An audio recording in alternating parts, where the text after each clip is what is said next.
I am Leo Keicy. I'm the executive director of the Albert Schenker Institute, which is affiliated with the American Federation of Teachers and deals with issues of public education, trade unionism, and democracy promotion around the world.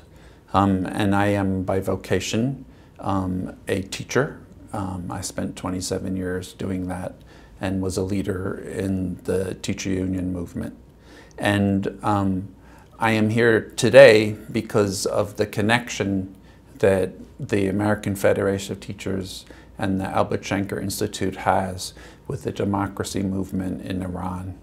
Our support for it, our continuing best wishes for its success. In the first lecture that I did, I laid out a broad analysis of civil society as the key concept to understand in terms of democratic movements against authoritarian and totalitarian states. And I did that in a way that referenced its development in Western political thought. In this lecture, I want to drill down into that concept and look at one key institution of civil society, unions, which are a particularly important institution for democracy movements. And I want to be able to analyze precisely why unions are that key institution. And let's begin with some what may seem elementary but nonetheless important propositions. What are unions? Unions are organizations that provide collective voice and collective power to working people with a particular focus on their working lives. And so for unions, a very key idea is this idea of solidarity. An injury to one is an injury to all. And thus we need to work together to achieve the common good of all the members of our union, indeed of all working people. And so you can see right away that there is a connection between unions and organizations of civil society, the same sort of themes of collective coming together of a common voice.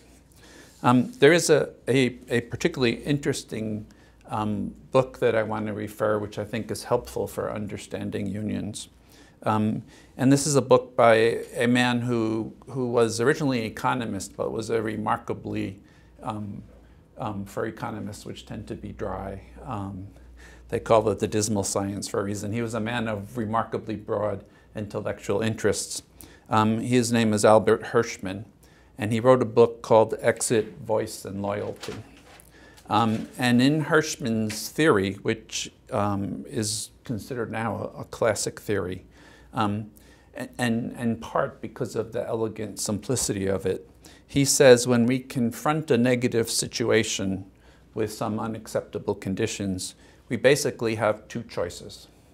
The first choice is exit, which is leaving the situation and looking for better conditions. And the second choice is voice, and voice is working to improve the current situation and to improve the conditions. Exit, I think, can be understood as a market opportunity. So I'm in a terrible job where I feel exploited and I don't feel like I'm working well.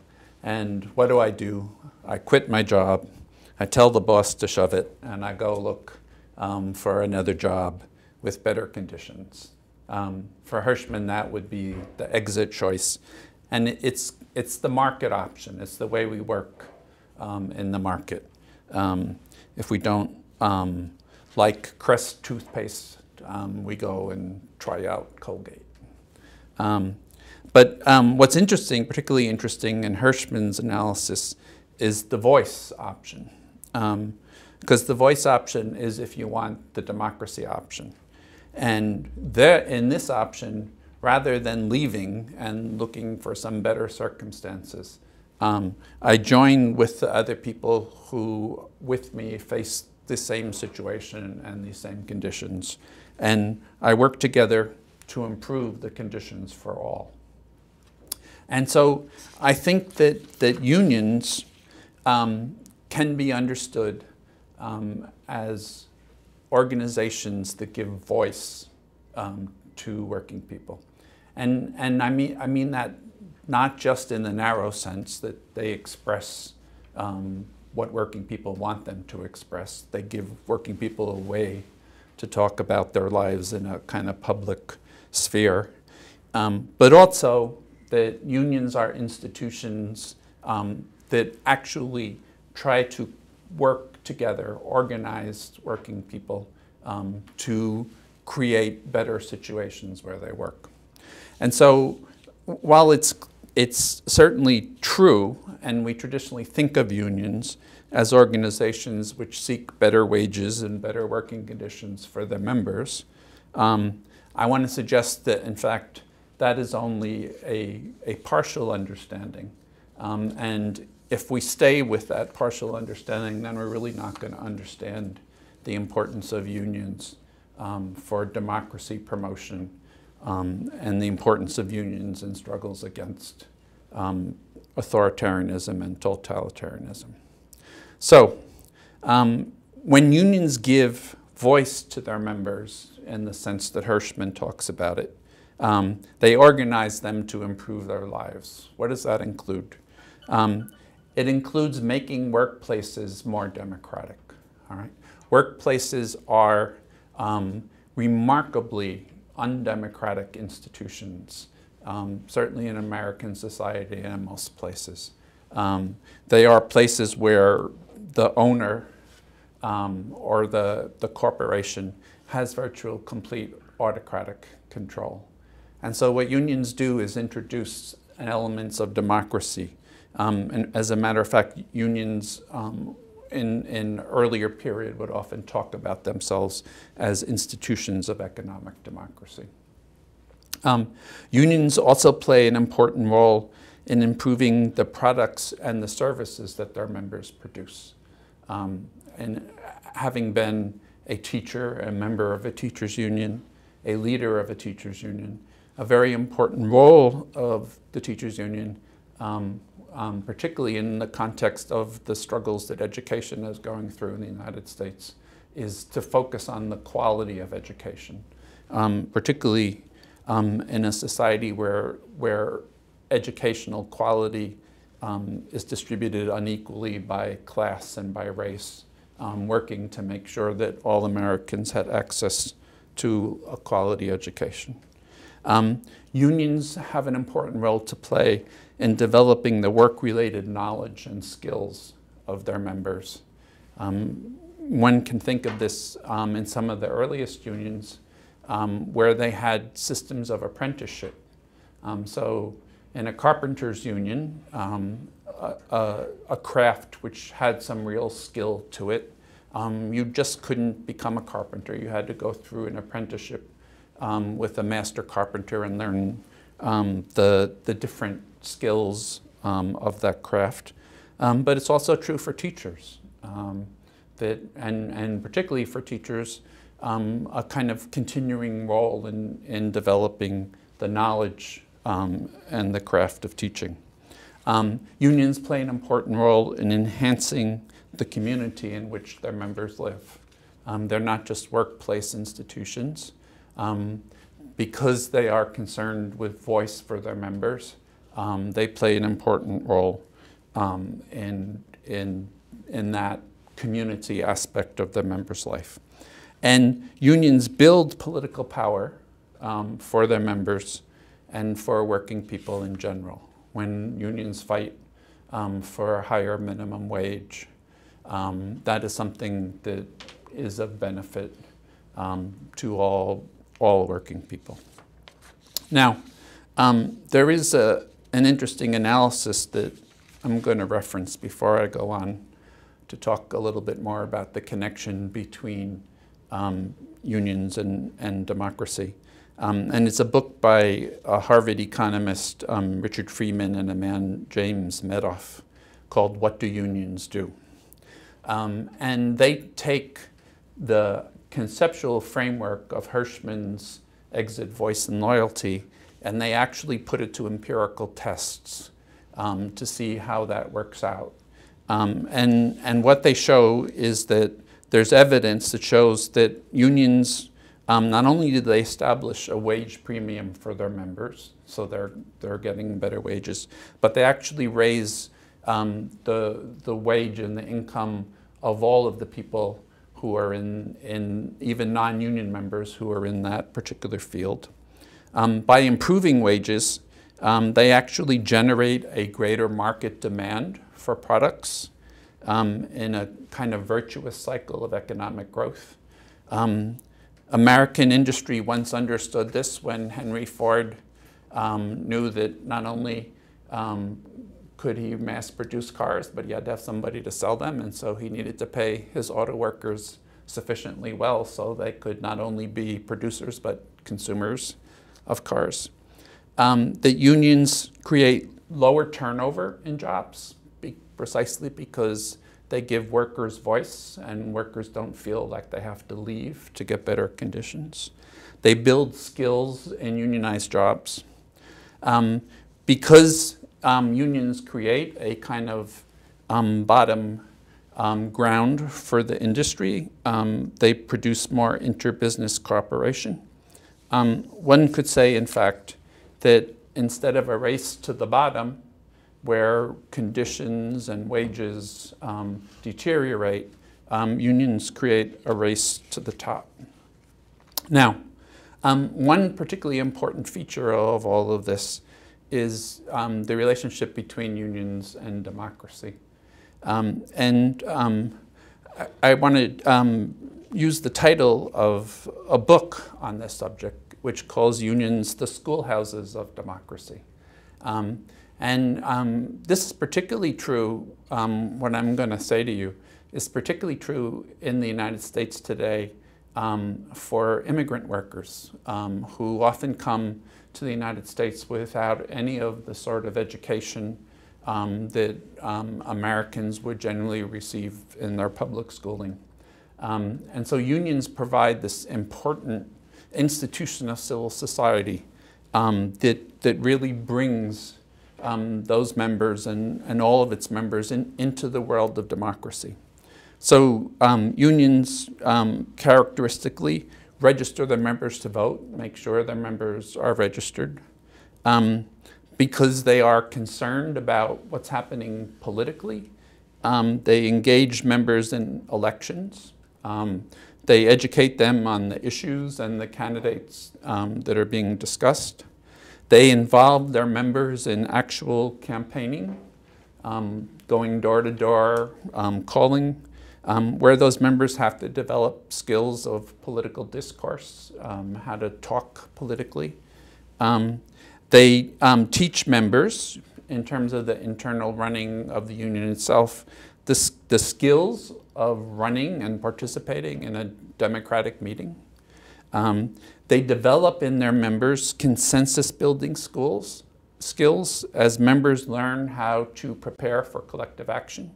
If you're going to have, obviously, collective action which is successful, certainly collective action which is as radical as a strike, you need to have a consensus that it's the right thing to do. And they prepare their members to negotiate with employers and to actually reach agreement with people who they may not have commonality on all points. So what's important here, I think, for unions, and particularly important to understand the power that they have as instruments of democratization, is the idea of collective action. More so than any other institution of civil society, unions are organized around collective action and around the idea that a union, through organization and collective action, can accomplish far more than any of the individuals in the union could accomplish on their own. And this is true because unions have their origin in response to, in the response of working people to great economic and great political inequality. Unions arose, particularly in the United States, in the late 1800s in a period called the Gilded Age, which was a period of inequality on the order of only what we see today. So, and unions arose because in that situation where there are great private concentrations of economic wealth and political power, an individual worker is at complete disadvantage. And so if negotiations about a worker's salary or a worker's working conditions only take place between that individual worker and the business owner or the corporation, they really are in no position to improve their situation. It's only with collective action where they come together that they can affect. And this is true, I think, in the words of the classic union anthem, Solidarity Forever, which American unionists around the world sing at their meetings.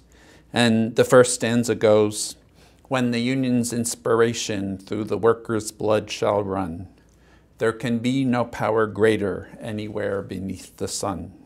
Yet what force on earth is weaker than the feeble strength of one? But the union makes us strong." And so, and then it goes into the chorus of Solidarity Forever. And so I think that that is particularly an important feature to understand here. And I want to take a moment here to talk about my own experience in union, because I think it's illustrative of that feature. Back in the last century, when I began to teach, I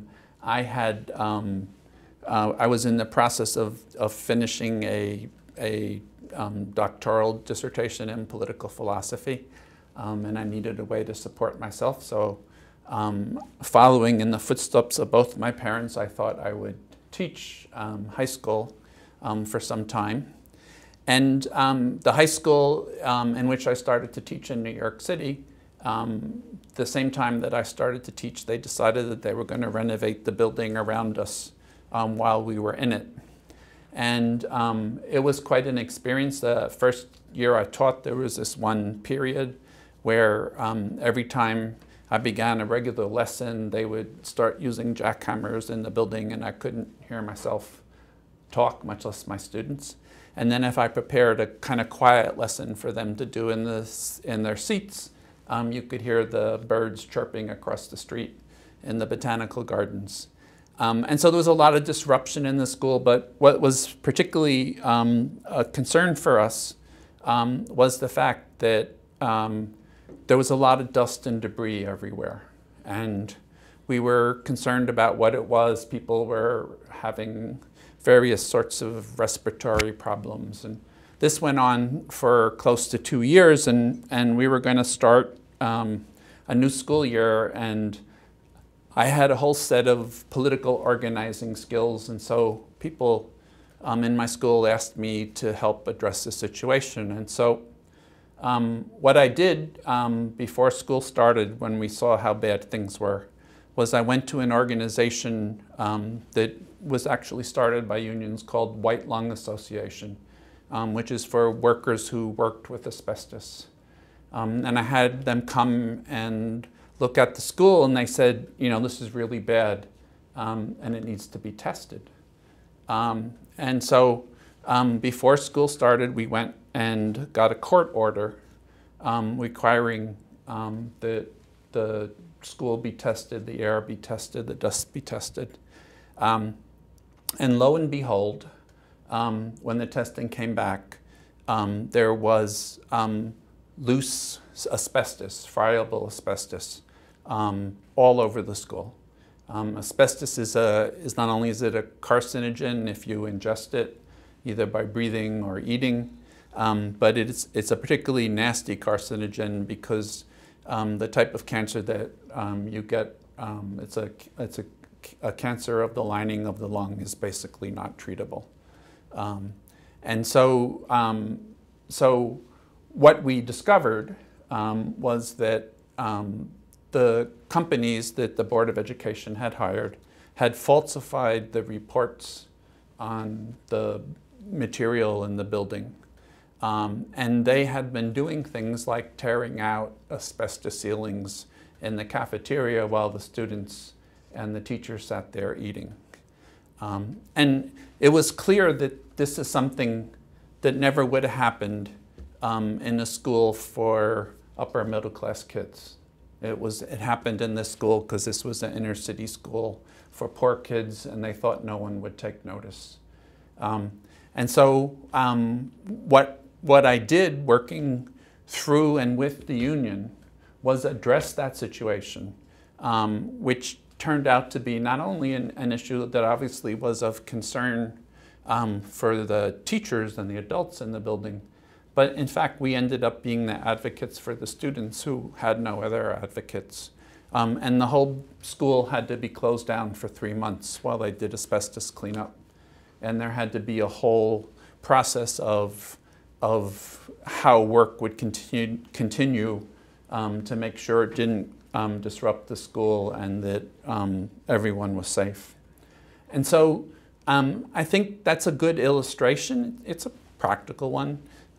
It's my illustration, but it's a good illustration of what unions do and why unions are not just institutions that worry about how much their members are getting paid or how long they have to work, but have a broad set of concerns regarding the quality of life of their members.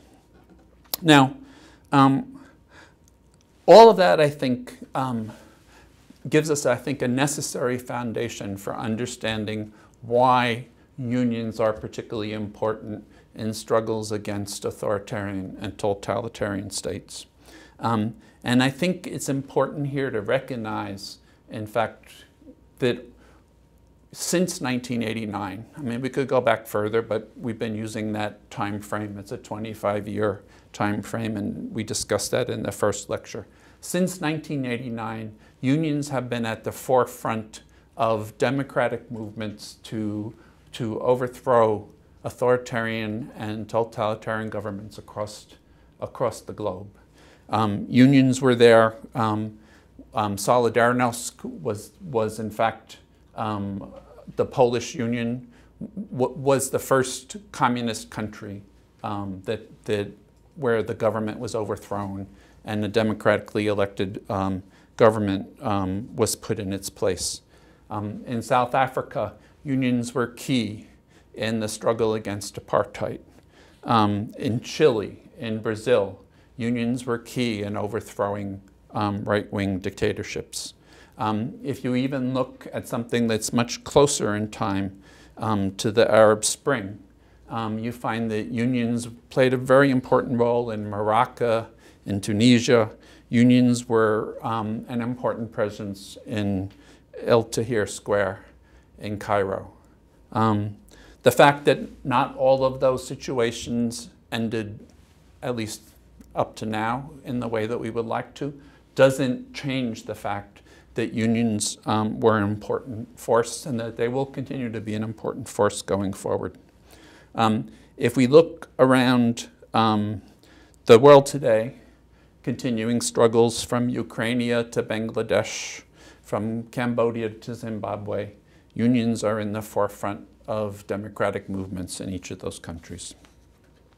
I would also say to you that of all the institutions of civil society, authoritarian and totalitarian states feel most threatened by free unions.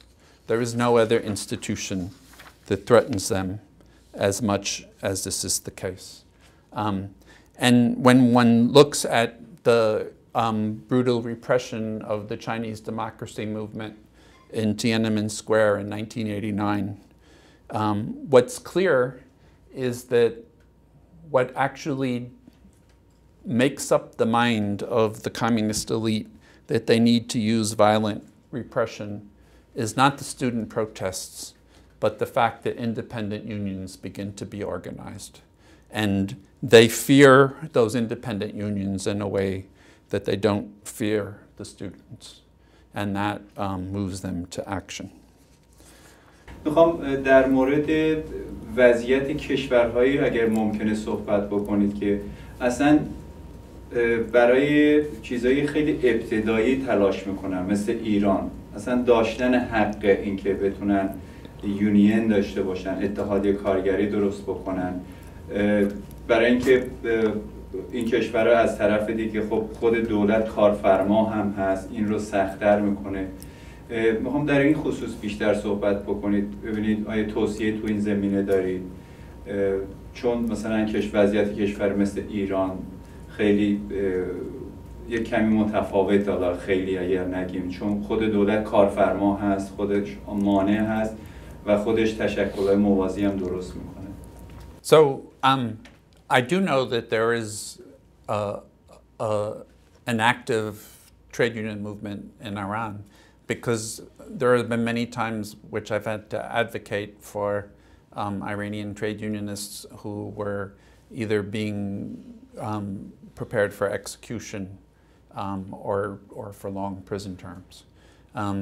So their labor movements grow up even under the most difficult circumstances. I think what happens, and here there's something of a parallel to China that we discussed the last time, is that labor movements tend to be more spontaneous than organized under conditions of a totalitarian or authoritarian state. And so, you know, what one has to do, obviously, is that a lot of the work has to be underground. A lot of the work cannot be public, but one has a very, I think, careful line to walk, because one doesn't want to be so far underground that one is not in contact with the workers that you want to organize. And so I think that the work that Tavan is doing is part of how one can create networks of communication with workers where you don't necessarily have the ability to do the sort of normal communication that you would do in a more democratic society. So it is, you know, authoritarian governments, and here Iran is no different than the rest, are particularly concerned about the internet, about various forms of social media that allow for communications that they can't control. I would say that it's in the nature of an authoritarian government that more often than not they create kind of pseudo-unions that are not free and independent, that what Lenin would call transmission belt unions. So their function is to tell the workers what the state wants them to do. And so in this respect, Iran is no different than many other countries. And then they pretend that those unions are real unions as opposed to expressions that come from the workers.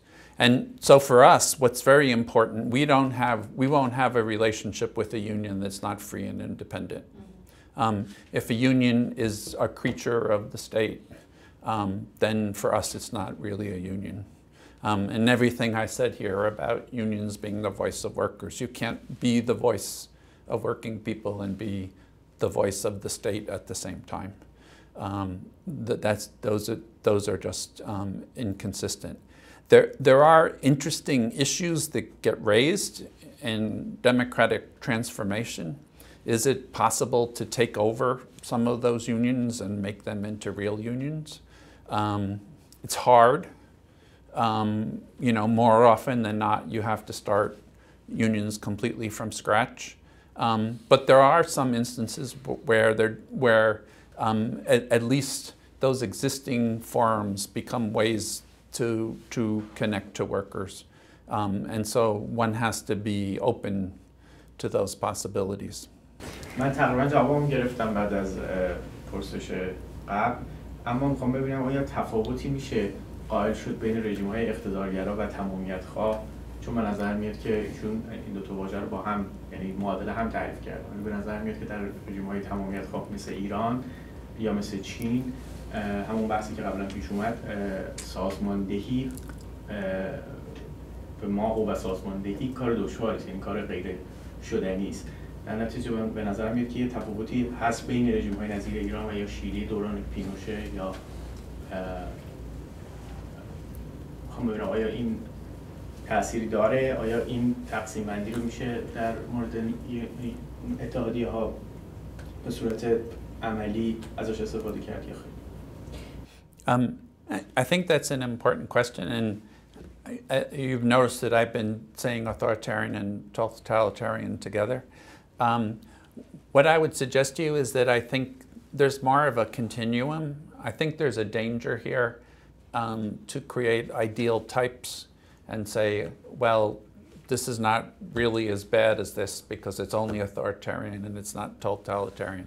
And the United States has an unfortunate history in that regard, where a former ambassador to the United Nations, Jean Kirkpatrick, basically decided that all of the right-wing authoritarian governments were only authoritarian and all of the left-wing authoritarian governments were totalitarian.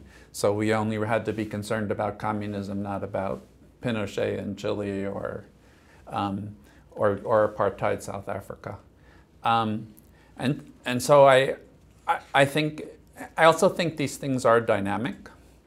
So, you know, there does seem to be some space opening in China. It's not, these things, they don't happen in clean ways, you know. And I think what's important is that, you know, for me sitting in Washington, D.C., I don't try to judge what space is there and how people who are organizing Chinese workers, what they should do. But I do think they need to figure out in their own organizing what space there is and how they can use that. So if the ACFTU is this organization that the Communist Party set up as their official union. It is a transmission belt union.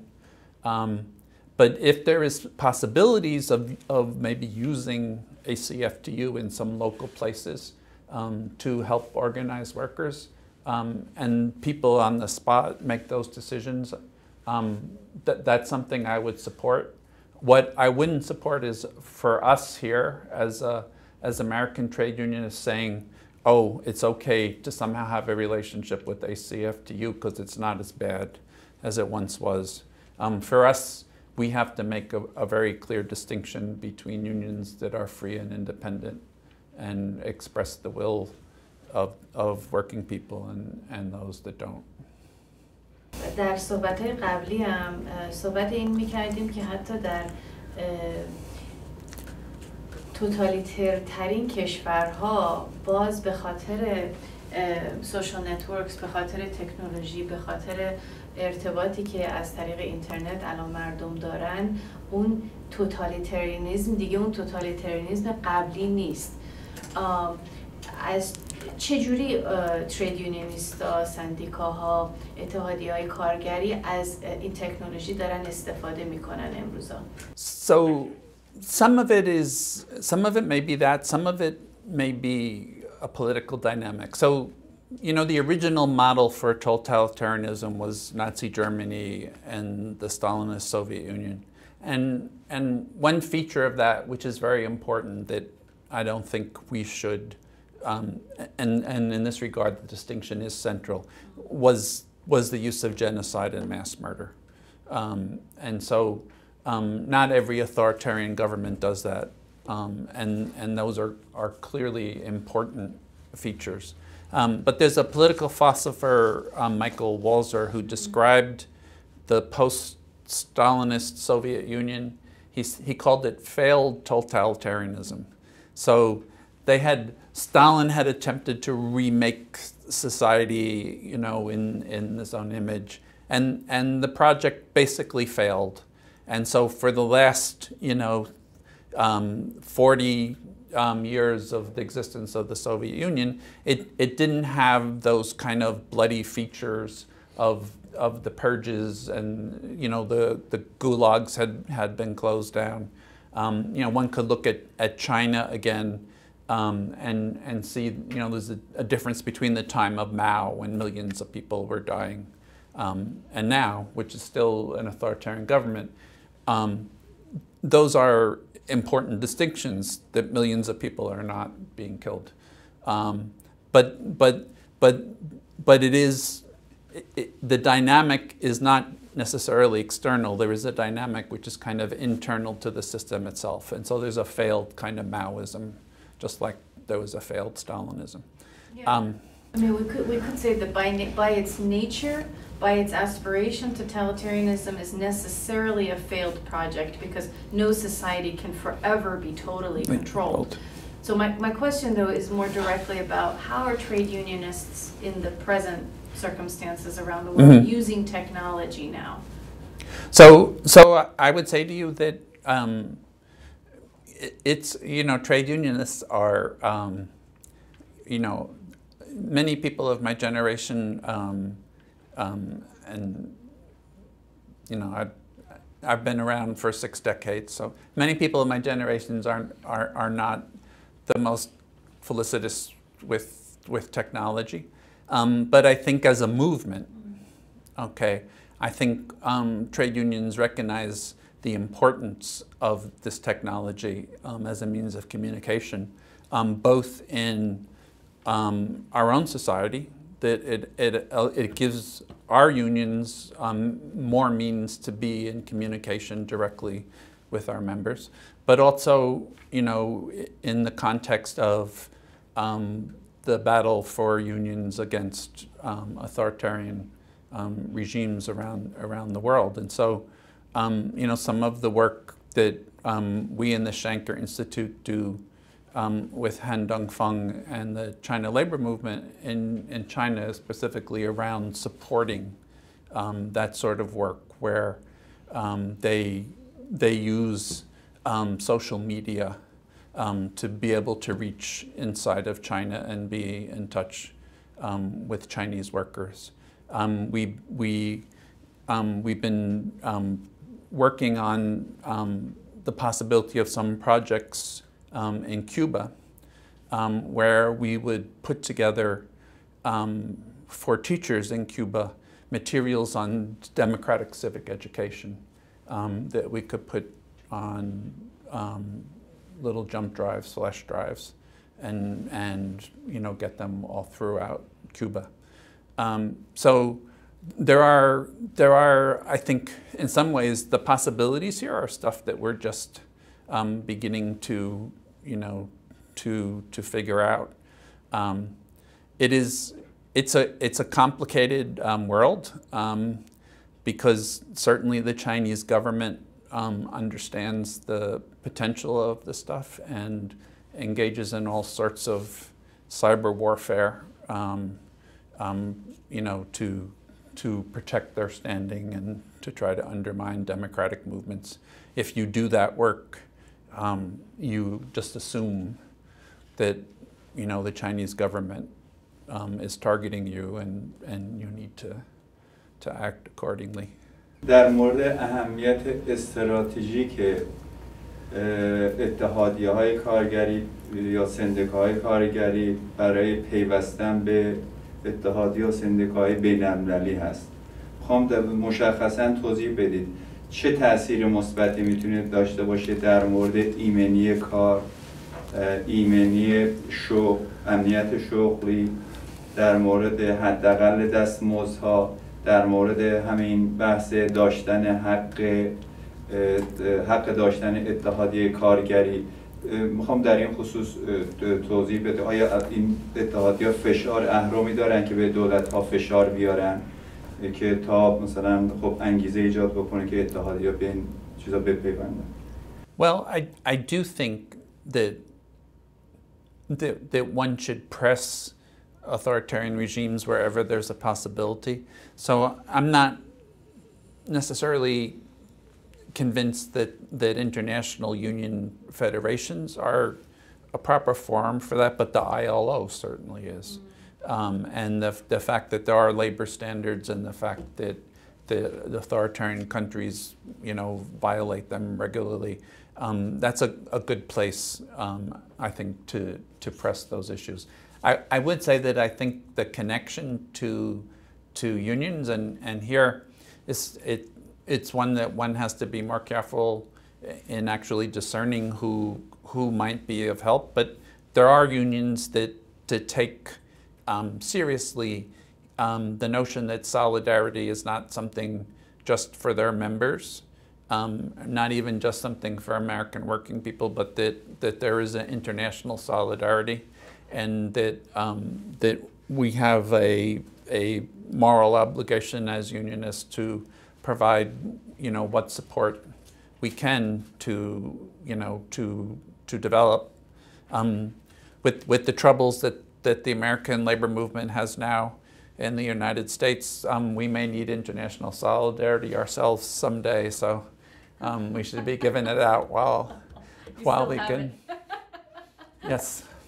I mean, that is an interesting kind of point, because in the American context, the very same state governments that you see passing voter suppression laws that would, you know, basically disenfranchise poor people and people of color stuff are the same state governments that are basically passing union suppression laws that, you know, make it difficult for unions to organize and do their work. Since you've mentioned it, my question is a little bit of a devil's advocate question. Do you think it's possible to argue that countries, once they reach a certain level of democratization and a certain level of a market economy, both, they have the full spectrum of civil and political liberties and they have a full market economy, do you think one could argue that the right to organize is not as necessary as it is in places like Iran and China? I would argue against that, in part on the basis of the argument I made here, which is that if you want normal democracy, unions have a very vital role to play. So, and I think when one looks at the broad sweep of American history over the last 30 years, and the decline of unions in the private sector has matched almost point for point growing income inequality, that it becomes, I think, really important to have vibrant unions in all contexts. Now, I know there are folks who love unions when they're battling the government of Iran or the government of China, but not when they're battling the government of Wisconsin. But, you know, for us, those are all just fights.